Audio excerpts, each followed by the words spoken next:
Students हम discuss करेंगे important news के बारे में। First news regarding the supreme court के पर्सपेक्टिव से है। सुप्रीम कोर्ट के द्वारा इलेक्शन कमीशन को डायरेक्शन है वो इश्यू किए गए कि आपके द्वारा इलेक्टोरल रोल का जो वेरिफिकेशन है या ट्रांसपेरेंसी है उसके रिगार्डिंग में एसआईआर का जो ड्राइव है वो कंडक्ट किया गया।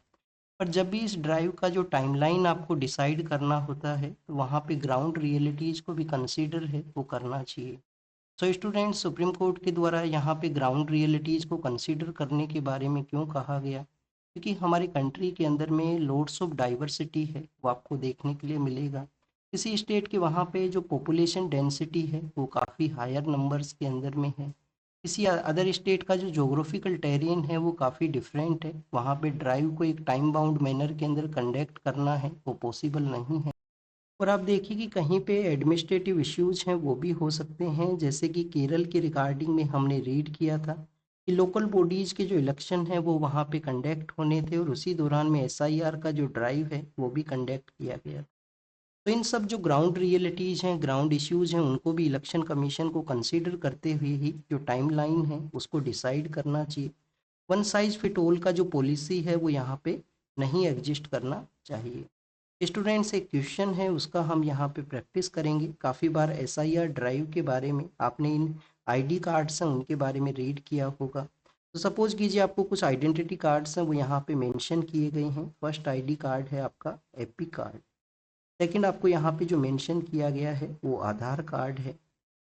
इनमें से आप देखिए कि कौन सा ऐसा आईडी कार्ड है जिसके अंदर आपके अल्फ़ा न्यूमेरिकल्स हैं। अल्फ़ा न्यूमेरिकल्स के अंदर में आपके जो नंबर हैं वो डिसाइड होते हैं। कि आधार कार्ड के अंदर में आपके जो नंबर हुआ करते हैं वो अल्फ़ा न्यूमेरिकल के अंदर होते हैं, तो आप देखिए कि आधार में नहीं है। एपिक के अंदर ये बेसिकली हुआ करते हैं। कितने डिजिट का ये होता है? 10 डिजिट का एपिक कार्ड हुआ करता है, 10 डिजिट का हुआ करता है। अल्फ़ा न्यूमेरिकल्स यहाँ पे अल्फ़ाबेट्स हैं और कुछ नंबर्स हैं वो मेंशन रहेंगे। और हर एक पर्सन का जो एपिक कार्ड है वो डिफरेंट होता है। इसके द्वारा ये इश्यू किया जाता है, इलेक्शन कमीशन के द्वारा ये इश्यू किया जाता है। और आपका जो राइट टू वोट है, राइट टू वोट क्या है? क्या कॉन्स्टिट्यूशनल राइट है या फंडामेंटल राइट है?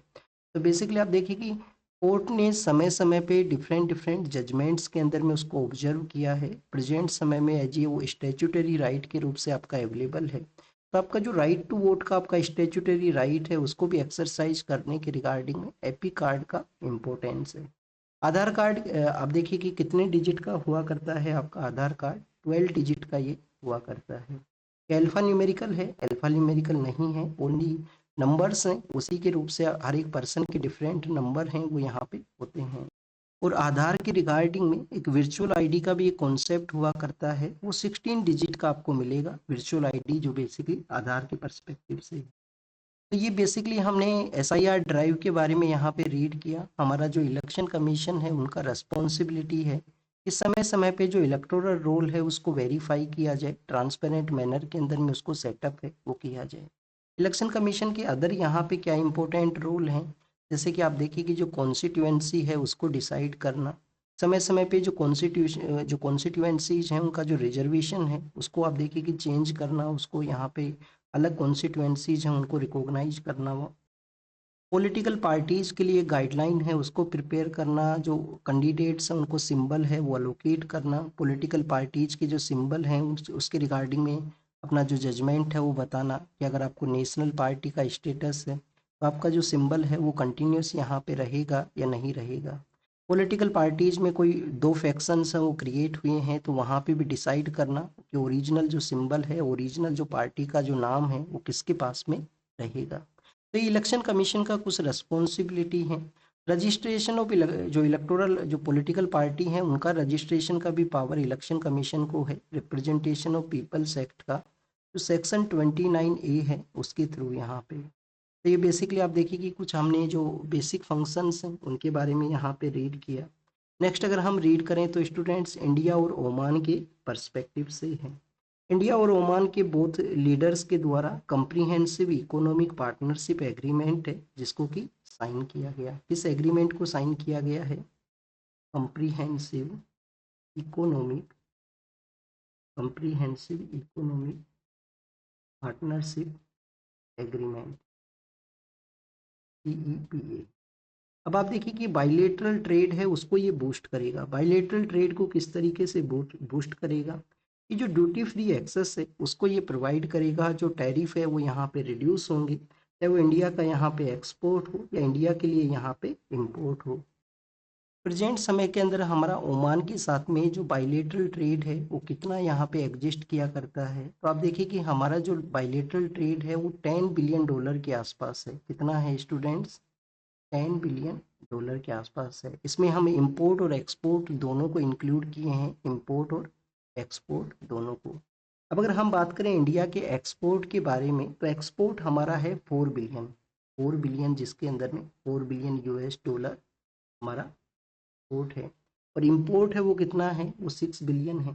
6 बिलियन यहाँ पे इंपोर्ट। इंपोर्ट में मेनली आपको यूरिया है, पेट्रोलियम प्रोडक्ट्स हैं, वही आपको मिलेंगे।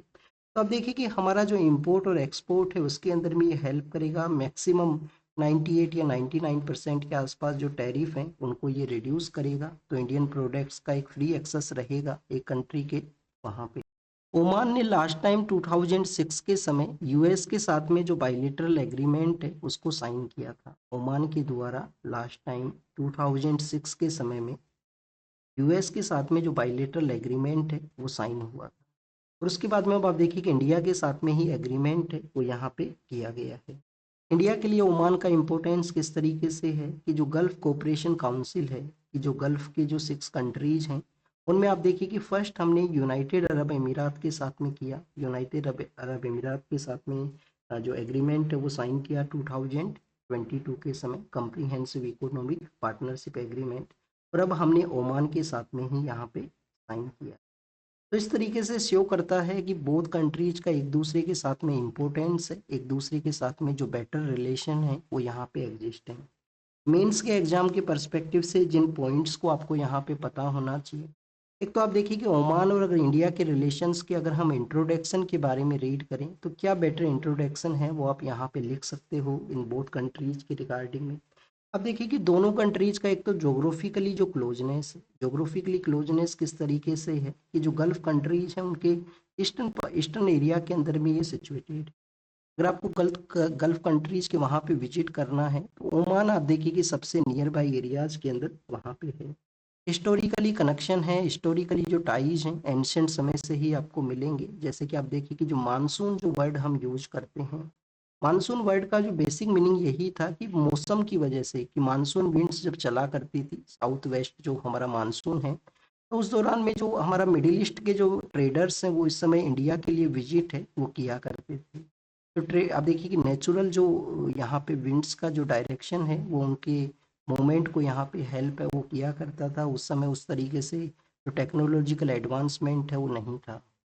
तो historical tie, geographical closeness both countries का रहा है। जब गल्फ रीजन के जो मैक्सिमम कंट्रीज हैं अपना जो सॉफ्टनेस और सपोर्टिवनेस है पाकिस्तान को शो किया करते थे 70s एंड 80s के समय में, इवन लेट 90s के समय में भी।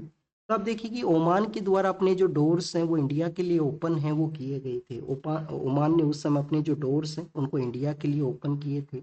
गल्फ का जो रीजन है, वेस्ट एशिया का जो रीजन है वो कन्फ्लिक्ट अफेक्टेड रीजन के रूप से कंसीडर किया करते हैं कि वहाँ पे जो कन्फ्लिक्ट्स हैं वो नेचुरली वे के अंदर में कंट्रीज के बिटवीन में एग्जिस्ट करते हैं। कभी कहीं ना कहीं कोई वॉर का सिचुएशन है वो रहा करता है। तो इस कन्फ्लिक्ट अफेक्टेड रीजन के अंदर में एक पीसफुल ये कंट्री है, क्रूशियल पिलर है हमारा वेस्ट एशिया का जो पॉलिसी है, वेस्ट एशिया का जो कनेक्टिविटी है उसके रिगार्डिंग में। तो एक कन्फ्लिक्ट अफेक्टेड रीजन के अंदर में पीसफुल कंट्री है और क्रूशियल है हमारा वेस्ट एशियन पॉलिसी के रिगार्डिंग में, वेस्ट एशियन पॉलिसी के रिगार्डिंग में। अब दोनों कंट्री किस तरीके से अपने क्लोजनेस को शो किया करते हैं, इंडिया और ओमान जो हैं। फर्स्ट आप देखिए कि यहाँ पे अगर हम बात करें हमारा स्ट्रेटजिक पार्टनरशिप के बारे में, अभी हमने क्या साइन किया है? Comprehensive economic partnership agreement. हमने जो स्ट्रेटजिक पार्टनरशिप इंडिया और ओमान ने जो साइन किया था वो किया था 2008 के समय में। 2008 में हमने स्ट्रेटजिक पार्टनरशिप साइन किया था।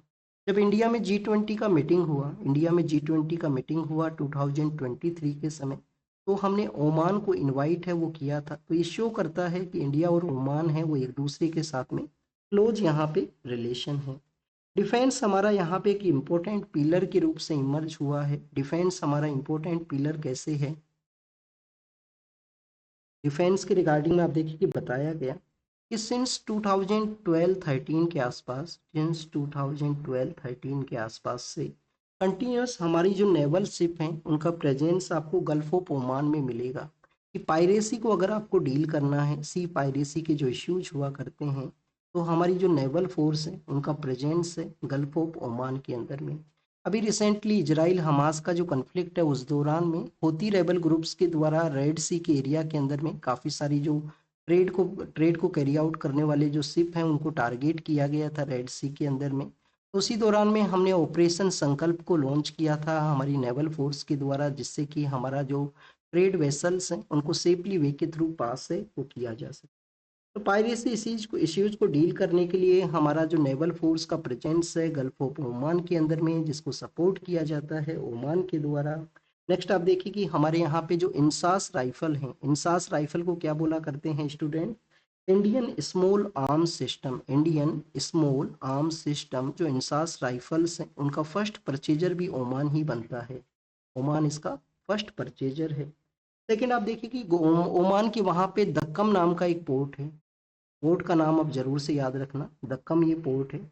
तो स्टूडेंट्स इस पोर्ट के रिगार्डिंग में जो लॉजिस्टिक एग्रीमेंट है वो हमने साइन किया है कि हमारी जो फोर्सेज हैं, हमारा जो लॉजिस्टिक सिस्टम है वो वहाँ पे विजिट कर सकता है दक्कम पोर्ट के वहाँ पे।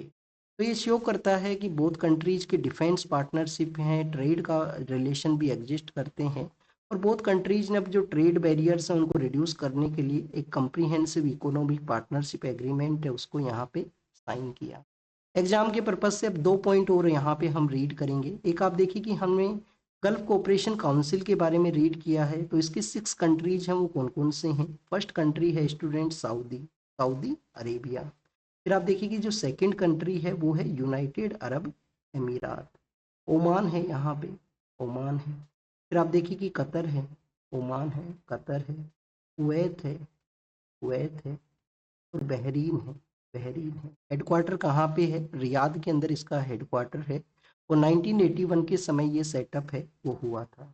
सेकंड, हम यहाँ पे ओमान का जो लोकेशन है उसके बारे में रीड करेंगे। ओमान का लोकेशन किन 3 कंट्रीज के साथ में शेयर हुआ करता है? तो आप देखिए कि ओमान का जो लोकेशन है वो शेयर होता है वेस्टर्न पार्ट के अंदर में तो यमन है।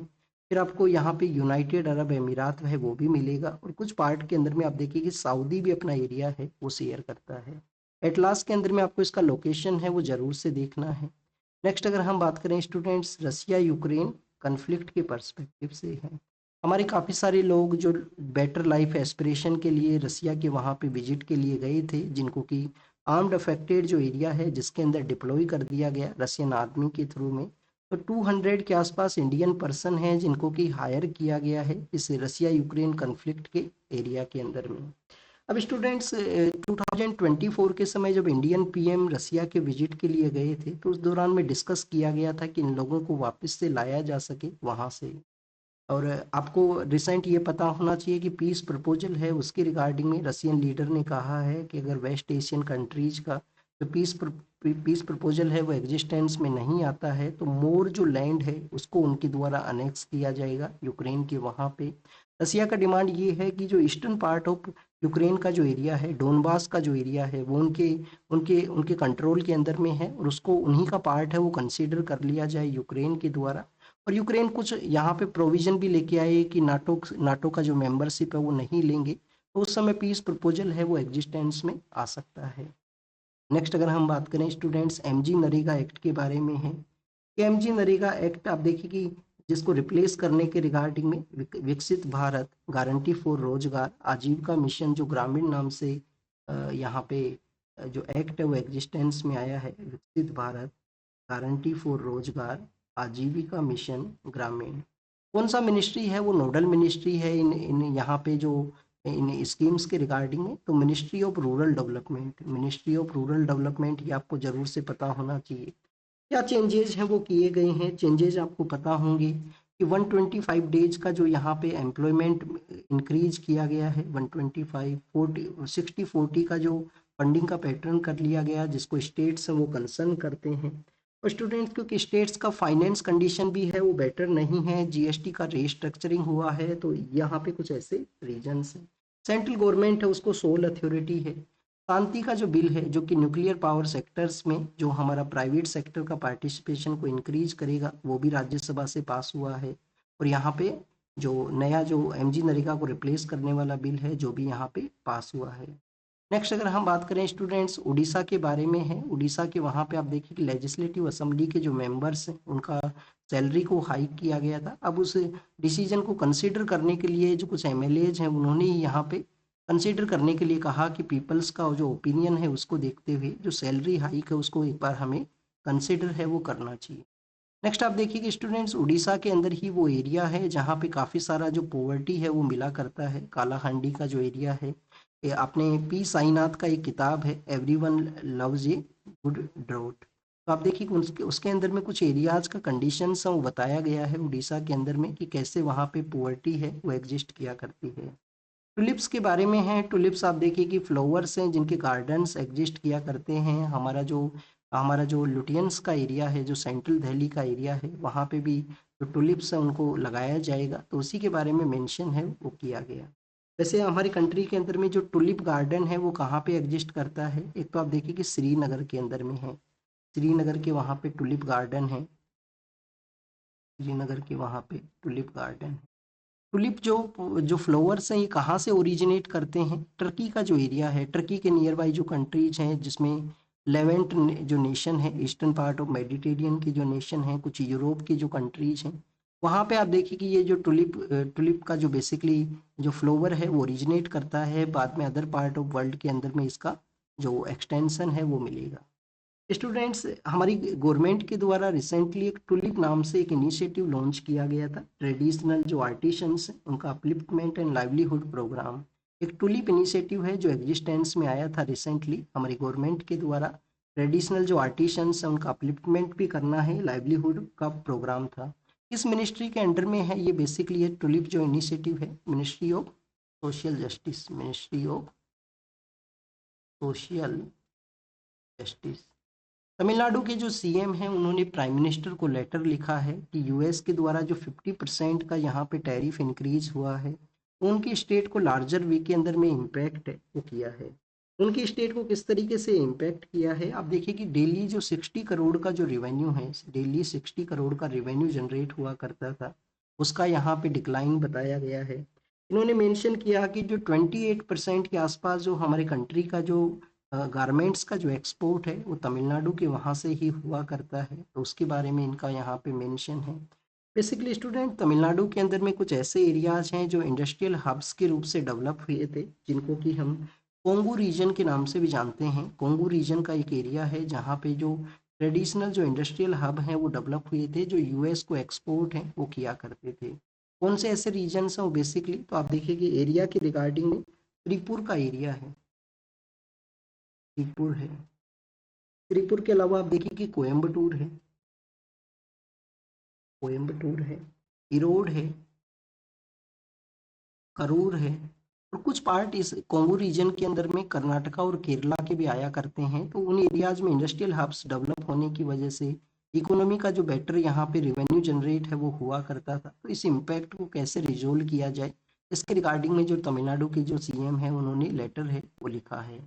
नक्सल मूवमेंट के बारे में है कि नक्सल मूवमेंट अपने लोवेस्ट फेज के अंदर में है। 1967 के समय ये मूवमेंट जो है ये जी पीजेंट मूवमेंट के रूप से स्टार्ट होता है, जो इनइक्वलिटी है, फॉरेस्ट राइट है, और आप देखिए कि ज़मीन है जो लैंड राइट्स है उसके रिगार्डिंग ये मूवमेंट स्टार्ट होता है। पर फिर इसको आइडियोलॉजिकल जो सपोर्ट है कुछ लीडर्स इसको प्रोवाइड करते हैं, जिसमें तारू मजूमदार है, जंगियाल संथाल है, और इसके अलावा आप देखिए कि कानू सान्याल नाम के कुछ लीडर्स हैं वो हुआ करते थे।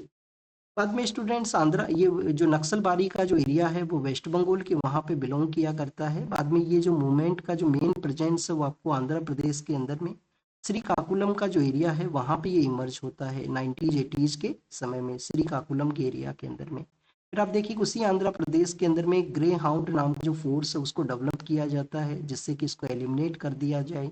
फिर इसका इसका जो मूवमेंट का एक्सटेंशन आपको रेड कॉरिडोर का एक एरिया है जहाँ पे आपको मिलेगा कि हमारे कुछ ऐसे स्टेट्स जहाँ पे जो नक्सल मूवमेंट है जिसका इम्पैक्ट हुआ करता था, और ये काफ़ी सारे स्टेट्स के अंदर में ये जो कॉरिडोर है उसका प्रेजेंस था। बिगेस्ट इंटरनल थ्रेट के रूप से भी इसको देखते थे। प्रेजेंट समय में जो मिनिस्ट्री ऑफ होम अफेयर्स है उन्होंने बताया है कि 2026 के समय हमें कंप्लीट वे के अंदर इसको एलिमिनेट है वो करना है। हमारे काफ़ी सारे जो इम्पोर्टेंट इंडियन पुलिस सर्विस के जो ऑफिसर्स हैं उन्होंने आप देखिए कि रोल प्ले किया है रिसेंट वे के अंदर में। जो टॉप लीडरशिप है नक्सल मूवमेंट का, जो टॉप लीडरशिप है उसको एलिमिनेट करने के अंदर में टेक्नोलॉजिकल जो सपोर्ट है उसको भी यूज किया जाता है। अलग अलग डिफरेंट डिफरेंट वे के थ्रू यहाँ पे जो डेवलपमेंट्स हैं वो हुए हैं।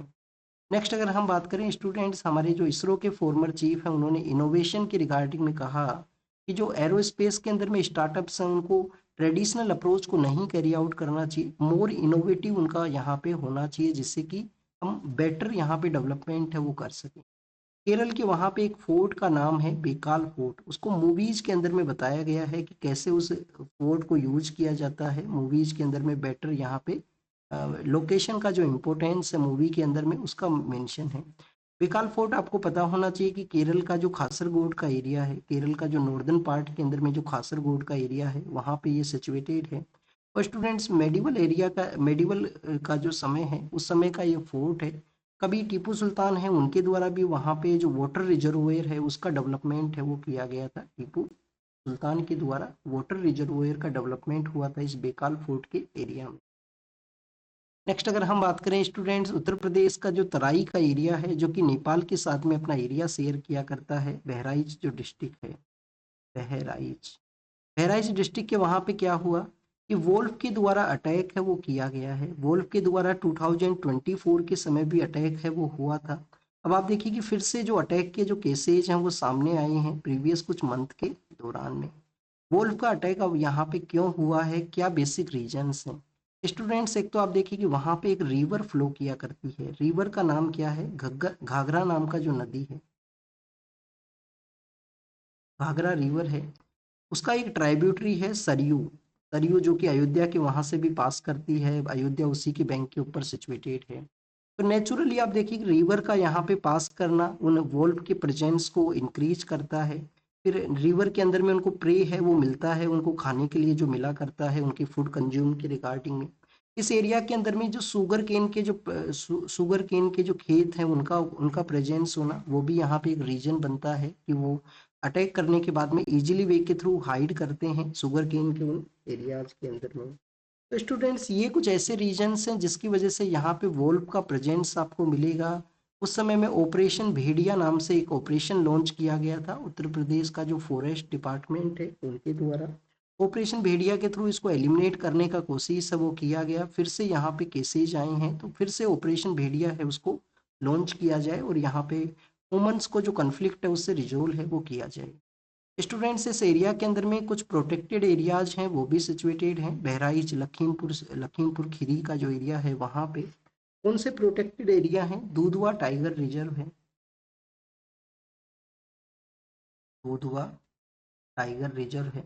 दुधवा टाइगर रिजर्व के अंदर में 3 प्रोटेक्टेड एरिया हैं। एक तो दुधवा नेशनल पार्क ही है, दुधवा नेशनल पार्क है। स्टूडेंट्स एक आपको यहाँ पे किशनपुर जो वाइल्ड लाइफ सेंचुरी है, किशनपुर वाइल्ड लाइफ सेंचुरी है, और कटरनी घाट जो वाइल्ड लाइफ सेंचुरी है, कटरनी घाट वाइल्ड लाइफ सेंचुरी का प्रेजेंस मिलेगा जो कि बहराइच डिस्ट्रिक्ट के अंदर ही है। जो वोल्फ हैं जिनके द्वारा अटैक किया जाता है वो उनका आईयूसीएन स्टेटस क्या है, एंडेंजर्ड इनको कंसीडर है वो किया जाता है, एंडेंजर्ड इनको कंसीडर किया जाता है।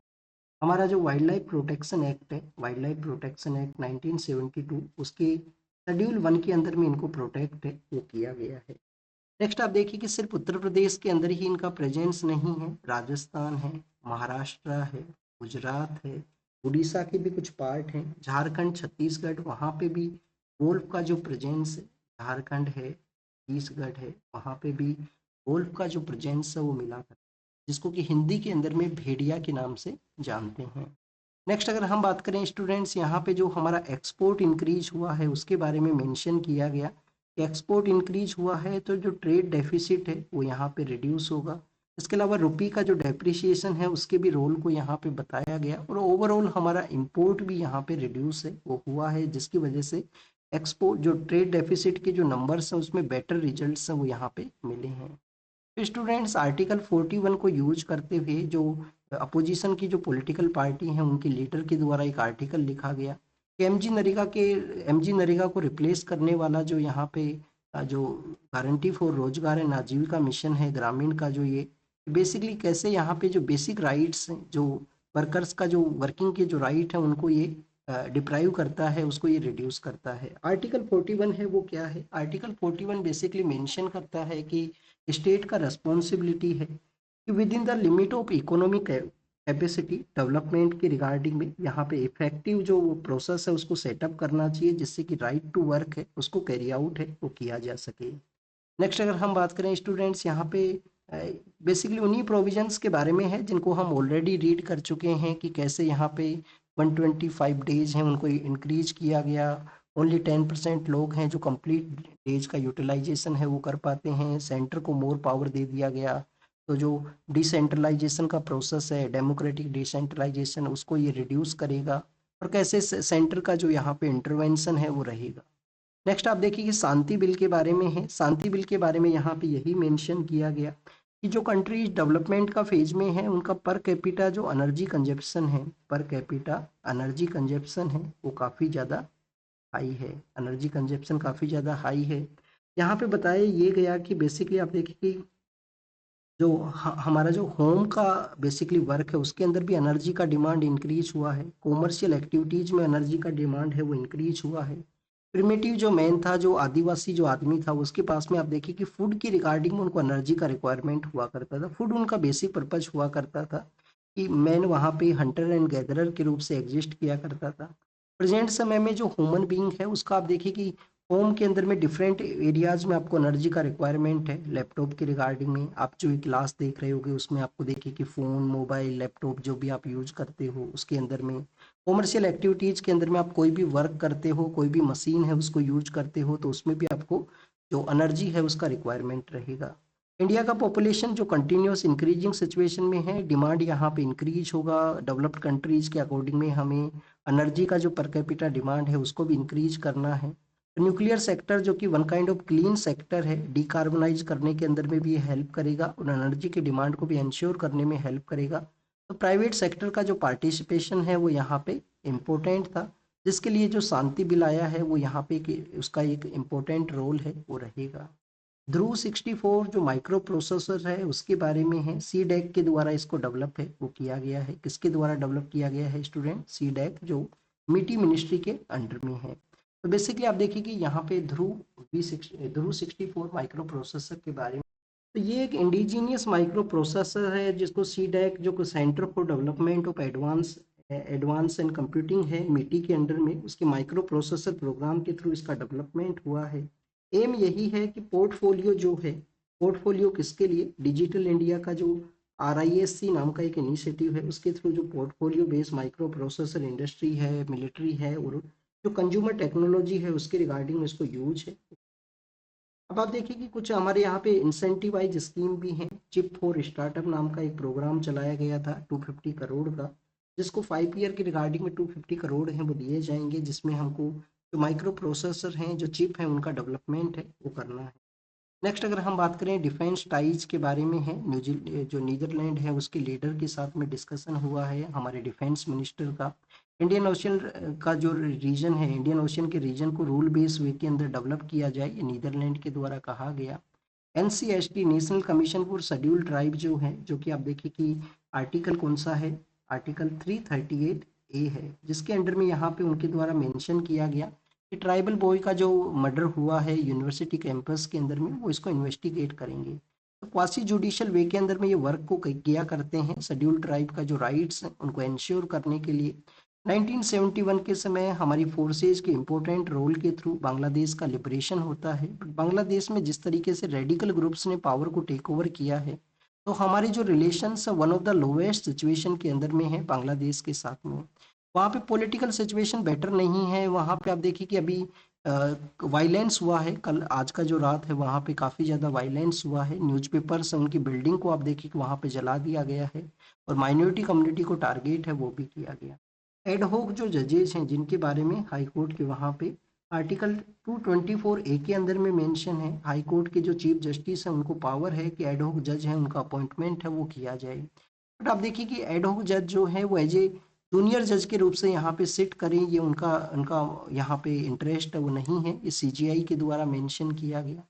पोल्यूशन है उसका किसी भी तरीके से जो लंग डिजीज है उनके साथ में लिंकेज नहीं है। टू मच टोबैको का जो कंज्यूम हुआ है वो भी लंग को आप देखिए कि इन्फेक्ट है वो किया करता है।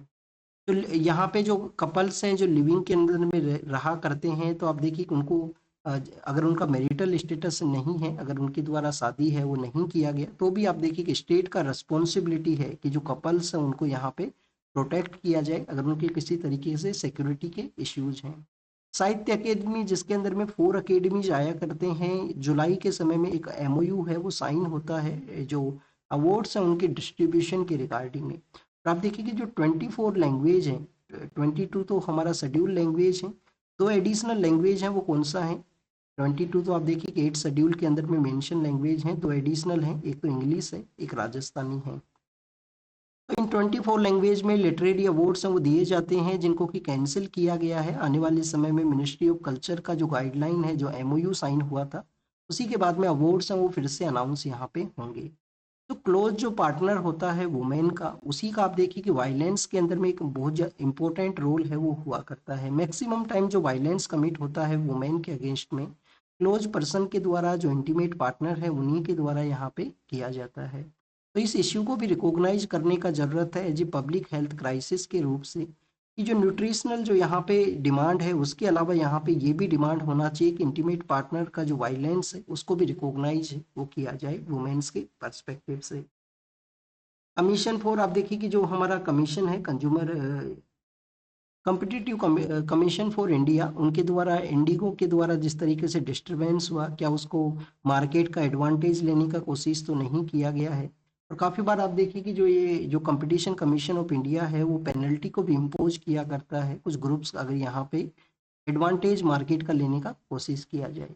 सिक्योरिटी मार्केट कोड बिल है जिसको कि प्रपोज किया गया है फाइनेंस मिनिस्टर के द्वारा लोकसभा के अंदर में। तो सिक्योरिटीज के पर्सपेक्टिव से है, जो गवर्नमेंट सिक्योरिटी हुआ करती हैं उनकी रिगार्डिंग में 3 लॉ हैं जो गवर्न किया करते हैं सिक्योरिटी मार्केट को प्रेजेंट समय के अंदर में।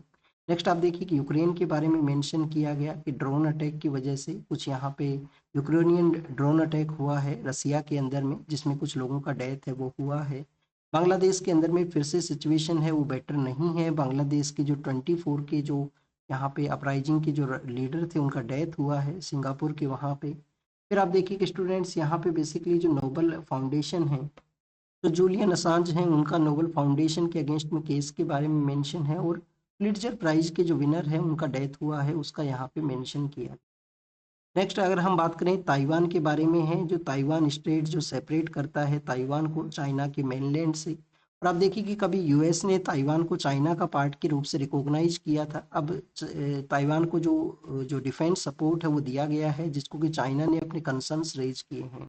और वेनेजुएला के वहाँ पे रसिया ने यूएस को कहा है कि वेनेजुएला को बेसिकली एक राउंड ऑफ वॉर के रूप से यहाँ पे ना क्रिएट किया जाए। जो वेनेजुएला को जिस तरीके से ब्लॉकेज किया गया है, टैंकर्स को अटैक किया गया है यूएस के द्वारा।